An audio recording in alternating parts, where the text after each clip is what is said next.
There are moments in life when pain hits so hard that your body keeps moving, but your soul stops. That was exactly how I felt the night I stood beside my wife's hospital bed, staring at the woman I had loved for nearly 18 years.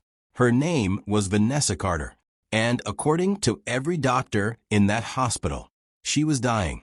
The machines beside her bed made soft rhythmic sounds, each beep reminding me that time was running out. Her face had become pale over the last few months.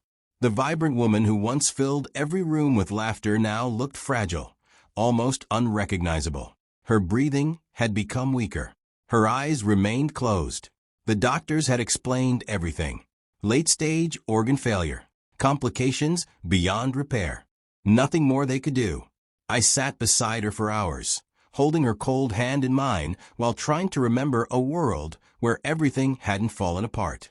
My chest felt like it was collapsing under the weight of helplessness. Then finally, I leaned close to her ear. My lips trembled.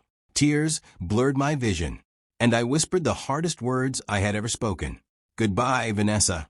I love you." I pressed one final kiss on her forehead.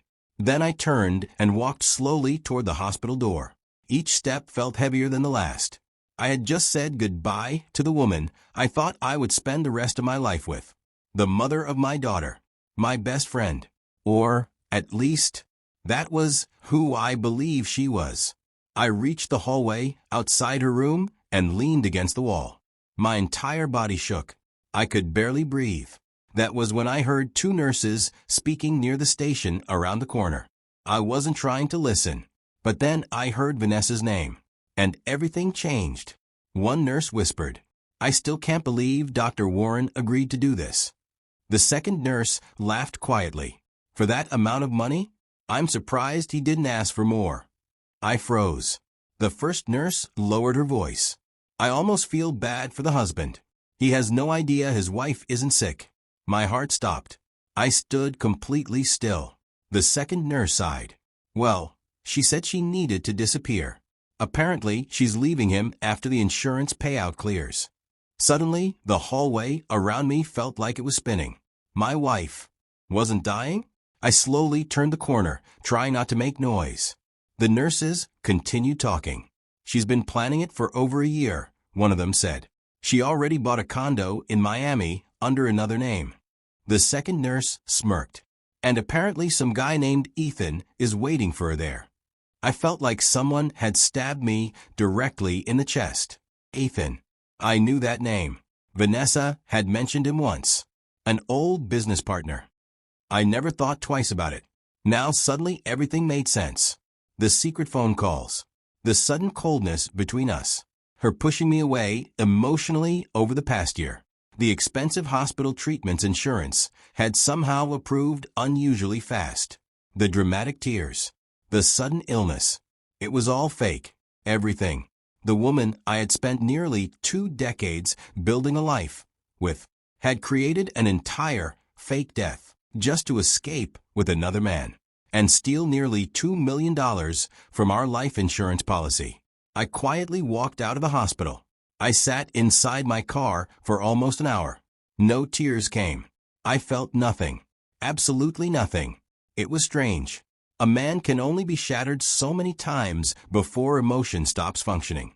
I stared at the steering wheel and replayed every memory in my head. Every anniversary. Every sacrifice. Every late night I worked overtime because Vanessa wanted us to have a better future. Every moment I defended her when people said she was selfish. And now I knew the truth. She had spent the last year carefully preparing to destroy me. But something inside me shifted that night.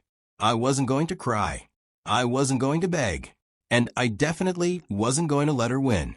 If Vanessa wanted revenge disguised as betrayal, I would give her consequences she would never forget. The next morning, I called someone I hadn't spoken to in years. My older brother, Daniel. Daniel was a forensic accountant, one of the smartest financial investigators in Chicago. After hearing everything, he stayed silent for nearly 30 seconds. Then he said 6 words. "She picked the wrong man." For the next 3 weeks, we worked quietly, very quietly. I returned to the hospital every day, pretending to be the grieving husband. I held Vanessa's hand. I brought flowers. I acted exactly like the broken husband she expected me to be. Meanwhile, Daniel began tracing every financial move she had made over the last 18 months. And what we found was worse than I imagined. Vanessa had secretly moved over $600,000 from our joint accounts into shell companies. She had forged my digital signatures. She had used fake investment firms. She had manipulated legal documents. And Ethan wasn't just her lover. He was helping run the entire scam. Together, they had planned to fake her death, collect insurance money, disappear permanently, and leave me financially destroyed. But then Daniel discovered something even bigger. The hospital administrator, Dr. Warren. He had done this before. 3 separate insurance fraud schemes over 7 years. Different women, different fake illnesses, millions stolen. Vanessa wasn't the mastermind. She had joined a criminal network. That changed everything. I immediately contacted federal investigators. For weeks we secretly built the case. Every phone record, every bank transfer, every forged signature, every recorded conversation. Meanwhile, Vanessa continued pretending to be weak and dying.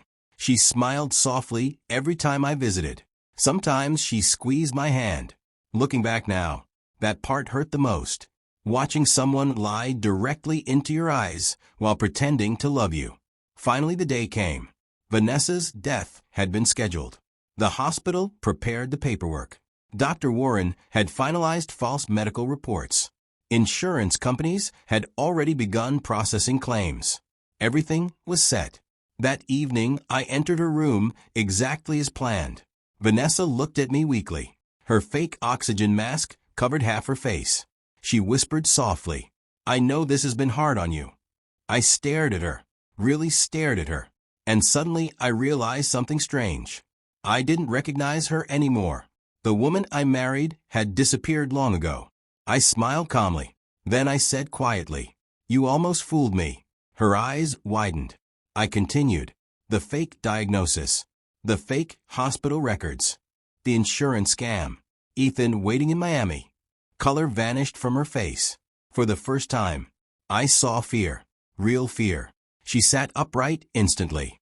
No weakness, no illness, no fragile breathing, nothing. The performance was over. "How?" she whispered.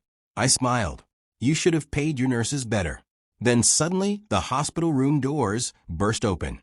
Federal investigators flooded inside. 2 officers grabbed Dr. Warren, who had been standing outside. Another team secured hospital staff involved. Vanessa stared at me like she had seen a ghost. She screamed my name, but I turned and walked away, exactly the way I had walked away 3 weeks earlier. Except this time, I wasn't broken. 3 months later the trial began. The media exploded.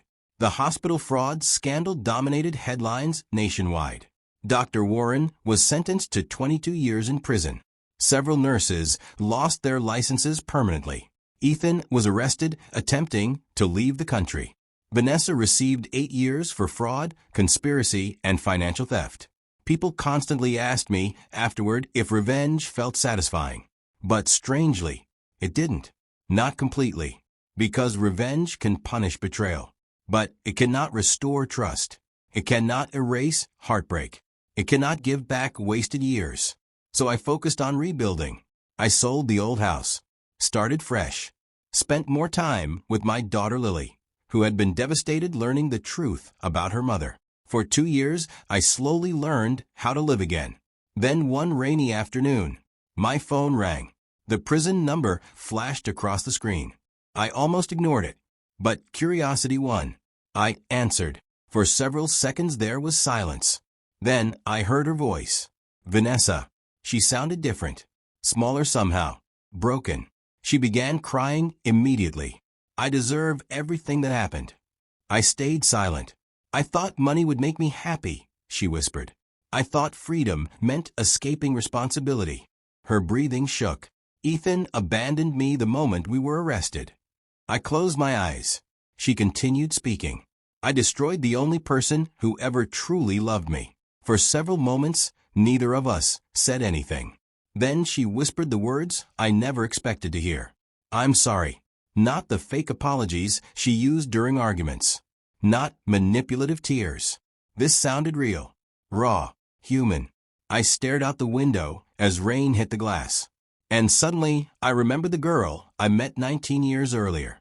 The girl who laughed too loud at bad movies. The girl who stayed awake with me when my father died. The girl who once loved me sincerely before greed corrupted everything. Finally, I spoke softly. I forgive you. She began sobbing harder. But I continued. Forgiveness doesn't erase consequences. She whispered. I know. I took a deep breath. You shattered our family, Vanessa. I'll never trust you the same way again. I'll never go back to what we had. Her voice broke. I understand. Then, for the first time in years, I felt peace.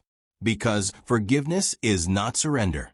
Sometimes, forgiveness is simply refusing to carry someone else's darkness inside your heart. 3 years later, Vanessa was released early for cooperating with authorities. She reached out again, this time not asking for another chance, not asking to come back, not asking for love. She only wanted one thing, to apologize to our daughter face to face. And surprisingly, Lily agreed. I watched from a distance as mother and daughter sat together for hours crying beneath a quiet park bench. I realized something important that day. Sometimes reconciliation doesn't mean restoring relationships. Sometimes reconciliation means making peace with broken pieces that can never be put back together the same way again. Vanessa and I never reunited. We never became husband and wife again. But hatred disappeared. And somehow, that was enough. Because life taught me something painful but necessary. The deepest betrayals often come from the people closest to us. But surviving betrayal proves something greater. No matter how badly someone tries to destroy your life, your story does not end where they hoped it would. Sometimes, the very people who break you become the reason you discover how strong you really are. And that night, the night I said goodbye to the woman I thought was dying, I believed my world had ended. I had no idea. It was actually the night my life began again. If this story moved you, hit subscribe, turn on notifications, and join us for more unforgettable stories of betrayal, revenge, redemption, and second chances. Sometimes the darkest moments create the strongest people, and you won't want to miss the next story.